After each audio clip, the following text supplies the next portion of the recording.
Сәлеметсіздер ма? Гендерлік лингвистика пәні бойынша кезекті дәріс сабақтарын жалғастырамыз.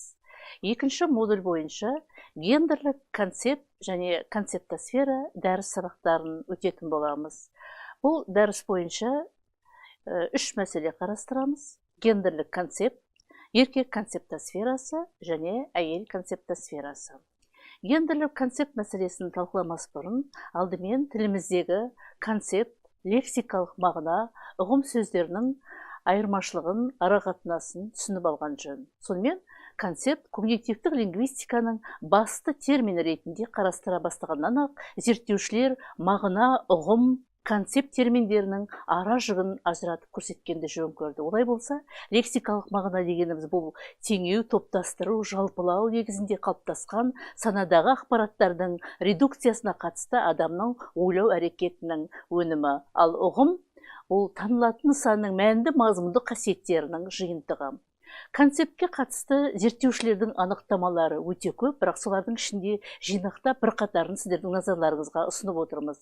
Соның ішінде концепт ұлттық болмысқа негізделген ментальды білім жиынтығы, концепт ұлттық дәстүр, фольклор, дін, өнер, өмірлік тәжірибе, құндылықтар жүйесі, тағы басқа факторлардың өзара қатынасы нәтижесінде туындайды. Сонымен қатар концепт адам мен әлем арасындағы мәдени ортаны бейнелейді деген ғалымдардың пікірі.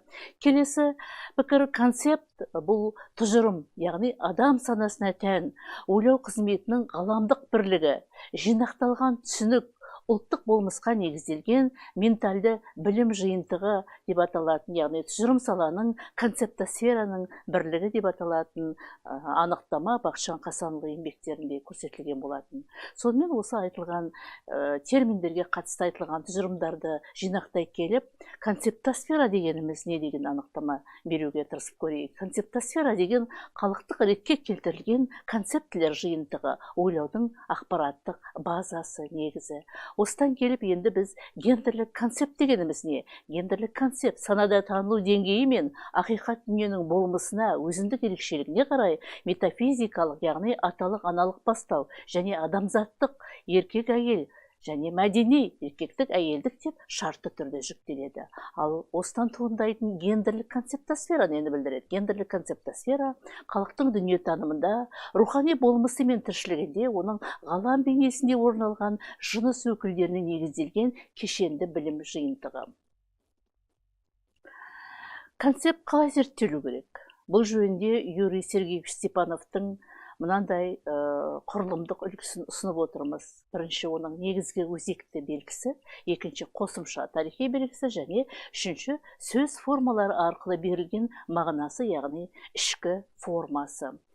Концептлік жүйе ішкі және сыртқы құрылымдардан тұратын болса, ішкі құрылымы дегеніміз не? Оны концептіні танытуға бағытталған құрылымдар, когнитивтік үлгі, дүниенің ассоциациялық, таптаурындық, эталондық, этикеттік, символдық, бейнелік үлгісі арқылы көрсетеміз. Және оның санада бейнеленген типтері фрейм, сценарий, ой сурет, сұлба арқылы танытып түсіндіре аламыз. Келесі сыртқы құрылымы. Сыртқы құрылымы бұл сөз, сөз тіркесі, сөйлем, фразеологизмдер, метафора, метонимия. Енді осы айтылған танымдық белгілердің әрқайсысына қысқаша тоқталып өтетін болсақ, ассоциация не? Ассоциация бұл дүниеде адам санасында алғаш пайда болған бейнелі ойды, менталды сигналдарды білім алудың бір тәсілі бұл адам санасындағы дүниені тану белгісі. Келесі таптаурын. Бұған дейін де айтып өткеніміздей таптаурын біздің тілімізде екінші жалпы интернационалдық мағынасы стереотип. Бұл білім алудың қайнар көзі, когнитивтік үлгі қалыптастырушы ментальды әрекет, яғни адам санасында туындайтын дүние бейнесінің бір үзігі.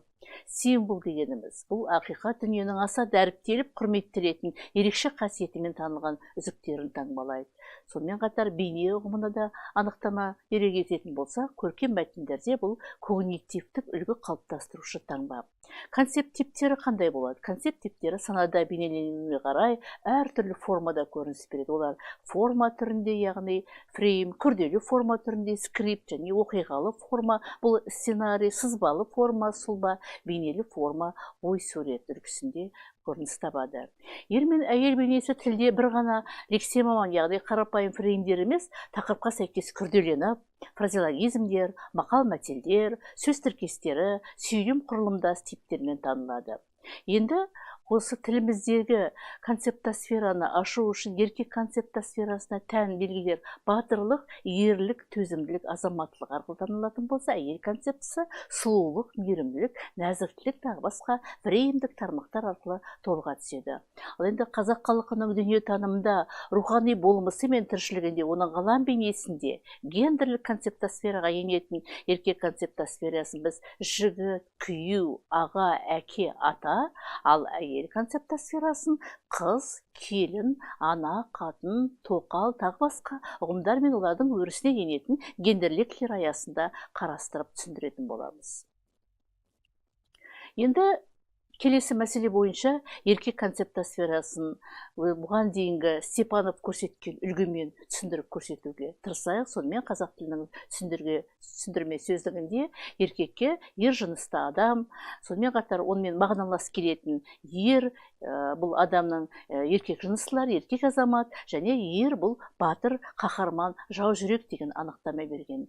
Еркек ер сөздің этимологиялық мағынасына үңілетін болсақ, ежелгі шумер тілінде, ир Тува тілінде, хақас тілінде, ир моңғол тілінде деген бірнеше мағыналарын беріп отырмыз. Сол сияқты көне түрік тіліндегі, алтай тіліндегі, чуваш тіліндегі нұсқаларын оның этимологиялық мағынасын түсіндіру мақсатында ұсынып көрсетіп отырмыз. Келесі енді осы еркек концептосферасының ежелгі қатпары мифологиялық батырдың көптеген қасиеттеріне тән аңшы, мерген, батыр бейнесіне ерекше бөліп түсіндіреміз. Бұл батырлық концептілерін ашады. Оның ішінде ерлік жасау, батыр болу, батылдық көрсетілу, ер жүректілік таныту, тағы басқа үлгіде бейнеленеді.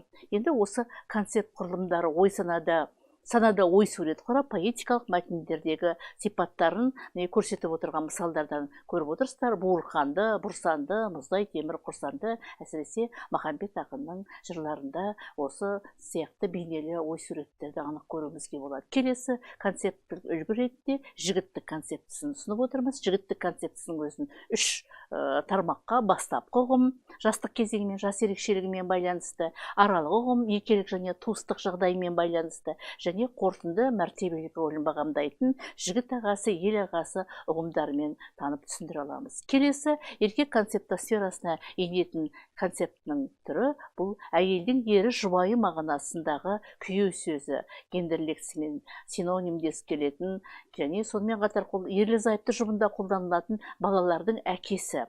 Әке гендерліктісінің концептілік жүйесін нақтырақ асып көрсететін болса, қамқоршы пана, ақылшы тәрбиеші, ырыс ризық, асқар тау мағынасында тілімізде сипатталған. Ал ата-ана жұбындағы әке, ата гендерліктері өзара синонимдес болып сипатталады. Соның ішінде ата концептісінің ұлттық мәдени маңызы жоғары, себебі ата адамдардың туыстық, қандастық жігі, яғни ру, тұқымы, мәселен жеті ата, аталы сөз дейтін болсақ, сонымен қатар ата мұра, туған жер, туған ел мағынасында жұмсалады. Еркек ментальді образдан келіп шығатын батыр, жігіт, күйеу, әке, ата, аға бейнелерін тұжырымдау арқылы жалпы біз халықтың танымындағы ер адамның гендерлік бейнесі бұл батырлық, жігіттік, ағалық қасиеттеріне сәйкес келетін маскулиндік мәні арқылы түсіндіреміз. Келесі мәселе әйел концептосферасы. Әйел концептосферасына қатысты ең алдымен әйел сөзінің қазақ тілінің түсіндірме сөзіндегі мағынасына мән береміз. Біріншісі адам болмысының ұрғашы жыныстылары, екіншісі жұбай, зайып немесе әйел бала, әйел баласы, әйел заты, әйел атаулы, жалпы барлық әйел жыныстылар деп атап түсіндірілген. Сонымен қатар жергілікті тіл ерекшеліктерінде аял, айым, әйкеш нұсқалары да қолданылады. Әйел концептосферінің этимологиясына үңілетін болсақ, әртүрлі түрлерде, араб тілінде, түркі тілінде, көне түркі жазба ескерткіштерде, алтай тілінде, көне түркі тілдеріндегі әйел тілінің нұсқаларын, яғни аталуын көріп отырсыздар. Әйел концептосферасына енетін бұл негізгі бейнелер қыз ана бейнелері. Қазақтың рухани мәдениетінде, дүниетанымында, менталитетінде барлық кезде адамгершілік, этикалық, эстетикалық құндылықтар қатынасы тұрғысынан қарастырылады. Соның ішінде ерекше тоқталып өтетін концепті бұл қыз концепті, яғни қазақ тілінде қыз концептісінің гендерліктік мағынасы әйел бала, сәби, күйеуге тимеген, бойжеткен, жігіттің көңілі қосқан, жүріп жүрген адамы, қалыңдық мағынасында, және қыз біткен, көпшілік түркі тілдерінде қыз бала, бойжеткен қыз мағынасында жұмсалады. Қыз концептісінде де біз жігіттік концепті сияқты үш тармақта қарастырдық. Бастапқы ұғым бойжеткен образын бейнелеп, сұлулық, жастық, махаббат концепті, яғни метафизикалық концептілерімен сабақтастықта ашылады. Екіншісі аралық ұғым қалыңдық бейнесінде сипатталып, ұлттық мәдени танымдық ақпараттармен жүйеленеді, және қорытынды ұғым бұл ана образында сомдалады. Жалпы адамзаттық құндылықтың ұлттық болмысқа негізделген ментальді білім жиынтығын танытады.